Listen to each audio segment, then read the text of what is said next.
فوق هذا الضيم على زينب بعد يقول تجيها رقية وتشكي حالها للحسين. قلنا شلونك يا بعد القلب وشلايب ويا ابو علي اليوم ما قاعد وياي. هي مدللة الحسين يقول بليلة 11 تجي زينب يقول لها عمه فرشت مصلات ابي الحسين ما يجي ينام الليلة عندنا ما يجي يصلي يا عمه. ويا شلونك يا بعد القلب وجلاي وجلاي بويا هاي اليوم ما قاعد وياي يا ابوي.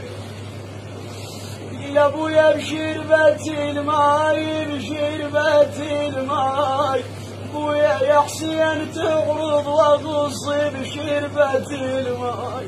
يقول ابويا ما اقدر اشرب الماي يا ابوي. يقول ابويا لا عندك علوم لا عندك علوم ابويا يا حسين تدري اظل لا عندك علوم. 4 سنوات عمرها مدلله يا ابوي. ابويا لا عندك علوم يا حسين ابويا يا الحنين يا ابو علي يا ابويا يا ابوي.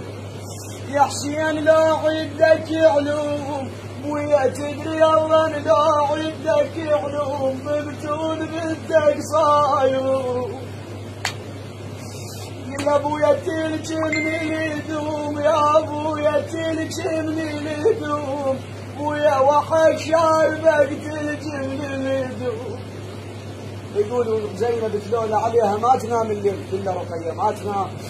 يا ابويا وعود عينا وعود عينا تعودنا على ابونا وعود عينا. يا ابويا محلى حناينا محلى حناينا محلى الام محلى حناينا. يا ابويا لا واحد انا ما يغلب واحد لا واحد انا. يا ابويا لبس انا ابو علي يا ابويا جديد الخام بيده لبس انا. يقول لكن زينب يسالها الحسين يقول اخويا زينب من رحت من خربة الشام. زينب عطشن فراش نومتن عليه رقيه. زينب خويا قعدتن على التراب.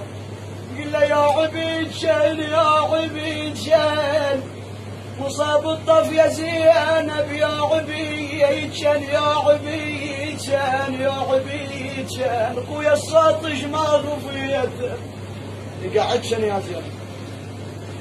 خويا الساطش ما غفيته الساطش ما غفيته يا عبيد شنق لها زينب يا خيتي. خويا الخراب افراش بيا لا عبيد شن فرشتن ونومت الرقيه. اي والله فرشتن ونومت رقيه.